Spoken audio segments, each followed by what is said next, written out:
All right, everyone, we're back.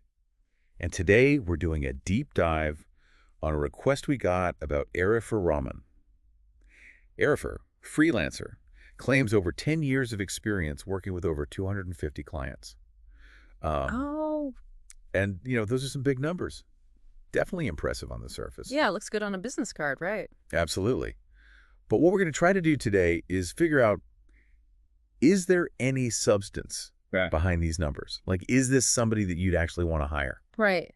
Because, anyone can say they have experience, but we want to know what that actually means, right? Exactly.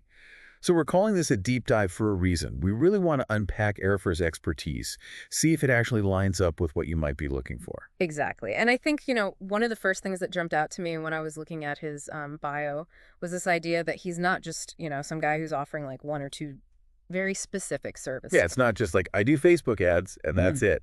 Yeah, exactly. He's really going for that like holistic, consultant, I can connect all the different parts of your business kind of vibe. Yeah, and that comes through in like the way he lists out his key services, right? Like you said, it's not just, I don't know, I write blog posts. It's more like, Yeah, that's a whole smorgasbord. it is a smorgasbord. He's got everything from setting up these CRMs, these customer relationship management systems. Right, which are huge GE, by the way, if you're not using a CRM. Essential for any business that's serious about, managing their customers, which, let's face it, is all of us. Yeah, got to know who you're talking to. Exactly.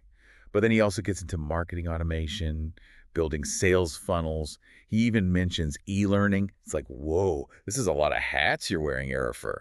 Yeah, it's like, are you spreading yourself too thin, or are you a jack of all trades? Right. That's the question we want to get to the bottom of. And I think one of the sort of the key areas where we might get some clues is in his CRM expertise, because like you said, that's kind of the heart of a lot of businesses these days, right? Absolutely. And he goes deep on the CRM stuff, which is, interesting, right? Because he lists out like 6 different platforms, which already tells me he's not just like I can, log into MailChimp and set up a basic email sequence kind of freelancer.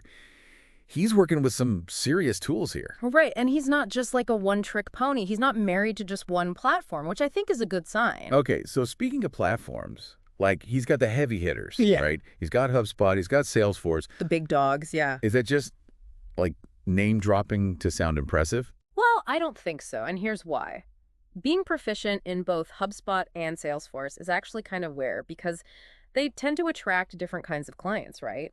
HubSpot is known for its inbound marketing focus, meaning it's all about attracting customers organically through things like blog posts, valuable content, really building that trust and relationship over time. Content is king, as they say. Exactly.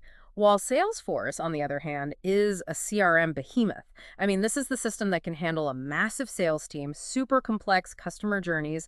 It's like the enterprise-level solution. So the fact that he lists both of them suggests that he can handle both ends of the spectrum, both that inbound approach and that very sales-driven approach, which really broadens his appeal, I think. Okay, so that's a really interesting distinction. It's like he's saying, I can do it all. Yeah. Right? Whether you're a small business just starting out, or you're a big company with a dedicated sales team. Absolutely. But then he also has like Keep, Infusionsoft, ActiveCampaign. These are more, I don't know if you'd call them niche, but they're definitely like the automation powerhouses. Yeah, they're like the tools that you use when you really want to get granular, really dial in your automation, and those can be a lot more complex to manage. Absolutely. And that actually ties into something else he mentions, which is this idea of proficient API connectivity, which sounds really technical, but for those of you who don't know. Don't worry, we got you. An API is basically like a digital messenger that lets different software systems talk to each other. So for example, if you're thinking, I need to connect my CRM to my email platform, but I needed to do this very specific thing. And this is where it gets interesting. He specifically mentions this API proficiency in relation to Keep and ActiveCampaign. Which is huge because that tells me he's not just setting up pre-built templates. He might be able to build custom solutions within these platforms, and that changes things significantly. So he's not just a button pusher, he's like a builder. Potentially. And this is where, we have to acknowledge we're working with his bio here. This is his sales pitch, essentially. Right. But if we take him at his word, what he's saying is, I understand not just the technical side of these tools, but also the strategy behind them. And that's a valuable combination. Absolutely. And that's what makes this deep dive so interesting is, like, we're trying to read between the lines a little bit, right? Exactly. Because we're trying to figure out, is this someone who can really deliver on these promises. Right. Because, a bio is just words on a page, right? It is. It's the highlight reel, right? Yeah. It's not the behind-the-scenes bloopers. Exactly. So this is where you, as someone who might be considering hiring Arifur, you got to dig a little deeper. Ask the tough questions. What's missing from this bio that would make you feel more confident? Exactly, because there's always more to the story. If I were you, I'd be asking for specific examples. Like, hey, Arifur, you mentioned those custom integrations you built for Keep. Can you show me some case studies? Do you have testimonials from clients who specifically benefited from that? Absolutely. Don't be afraid to ask for those details, because that's what's going to help you cut through the hype and see if Arifur is really the CRM wizard he presents himself to be. Exactly. The proof is in the pudding. So, as we wrap up this deep dive, here's a little challenge for you. If you are face-to-face with Arifur right now, what one question would you ask him to see if his skills genuinely align with your needs? That's a great question to think about. It is, because at the end of the day, you're trying to find the best fit for your specific situation. So think about it, and until next time,